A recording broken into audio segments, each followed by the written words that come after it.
College سے واپسی پر میں شدید غمگین تھا۔ کیا زندگی ہے میری بھی۔ دل بات بات پر ڈوب رہا تھا۔ ڈپریشن کا شدید دورہ تھا۔ میں کالج سے اپنے گھر جانے والی وین میں بیٹھ گیا اور خیالوں میں گم ہو گیا۔ زندگی میں دکھ اور تکلیفیں ہی تکلیفیں ہیں۔ دل و دماغ ایک ہی بات بار بار دہرا رہے تھے۔ میری زندگی میں ہے کیا جس سے میں خوش ہوں؟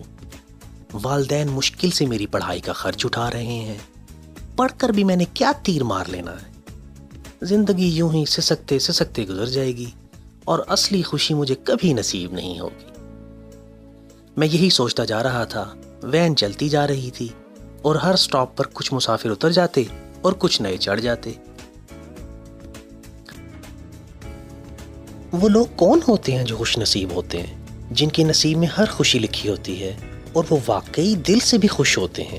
ایسے ڈھیروں سوال سوچتے میں بے نظری سے ہر منظر کو گزار رہا تھا۔ میں وین میں بیٹھے ہونے کے باوجود بھی وہاں نہیں تھا۔ شہر کی مصروف سڑکوں سے ہوتے ہوئے وین جیسے ہی کینٹ کے علاقے میں داخل ہوئی تو وین میں مسافر بہت کم رہ گئے تھے۔ وین اگلے سٹاپ پر رکی تو 2 بھنگن عورتیں وین میں سوار ہوئیں۔ ان میں سے ایک کے ہاتھ میں بڑا سا جھاڑو بھی تھا جس سے وہ سڑکیں صاف کرتے ہیں۔ اس نے وہ نیچے اپنے پاؤں کے پاس رکھ لیا۔ میں نے یوں ہی ان دونوں کا جائزہ لیا۔ ان میں سے ایک پر مجھے بہت ترس آیا جس نے جھاڑو اپنے پاؤں میں رکھا ہوا تھا۔ وہ سیدھی ہوئی تو میں نے دیکھا کہ اس کی ایک آنکھ میں سفید موتیا تھا اور وہ بہت بھیانک لگ رہا تھا۔ وہ بہت موٹی بھی تھی۔ اب کیا ہے اس کی زندگی میں؟ میں نے اپنے ڈپریشن میں اس کو بھی ڈال لیا۔ کیا فائدہ ہے اس کی زندگی کا؟ موٹی، بیمار، ایک آنکھ بیکار، غربت اور بھنگن کی نوکری۔ میں نے اپنے حساب سے اس کو ایک ٹریش بیگ سے بھی کمتر قرار دے دیا تھا اور اپنی زندگی کے ساتھ ساتھ اس کی زندگی کو بھی فضول ہی خیال کر رہا تھا۔ پھر یہ ہوا کہ اس کی سہیلی جو اس کے ساتھ ہی وین میں سوار ہوئی تھی، اس نے آگے جھک کر اس کے کان میں کچھ کہا اور وہ موٹی، بھدی، بھنگن مسکرائی۔ اس کی وہ مسکراہٹ سلو موشن میں آج بھی میرے دماغ کے کسی خانے میں محفوظ ہے۔ وہ بات سن کر پیچھے کو ہٹی۔ پہلے اس کے ہونٹ کھلے، پھر دانت نمایاں ہوئے اور پھر مسکراہٹ طلوع ہوتے ہوتے اس کی آنکھوں تک جا پہنچی۔ وہ اپنے پورے چہرے سے مسکرا رہی تھی۔ اس مسکراہٹ سے پھیلتی خوشی اس قدر زیادہ تھی کہ مجھے اپنا ڈپریشن دھلتا ہوا محسوس ہوا۔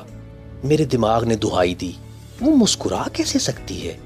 وہ تو ایک آنکھ سے کانی ہے، بھنگن ہے، سڑکوں پر جھاڑو پھیرتی ہے۔ وہ خوش کیسے ہو سکتی ہے؟ اس کی ایک مسکراہٹ میں اتنی خوشی کیسے ہو سکتی ہے؟ وہ لمحہ میری زندگی تبدیل کر گیا۔ مجھے اس بھنگن کی مسکراہٹ وہ سبق سمجھا گئی جو شاید میں ساری زندگی میں بھی کبھی نہ سیکھ پاتا۔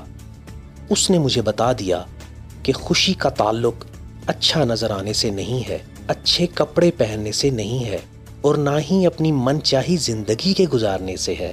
خوشی تو آپ کے دل میں ہر وقت موجود رہتی ہے، بس اس کو ہونٹوں تک لانے والا جملہ چاہیے۔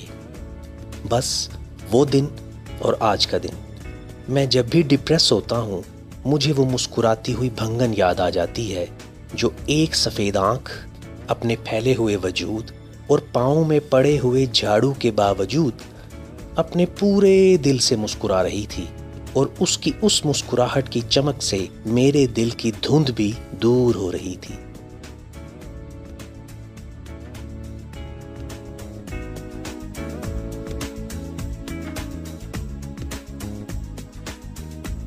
زندگی کی ایسی چھوٹی چھوٹی خوشیوں اور دکھوں کی باتیں سننے کے لیے میرا چینل کو سبسکرائب کر لیجئے تاکہ ہم مزید ایسی کئی دلچسپ اور سبق آموز باتیں آپ سے شیئر کر سکیں۔ شکریہ۔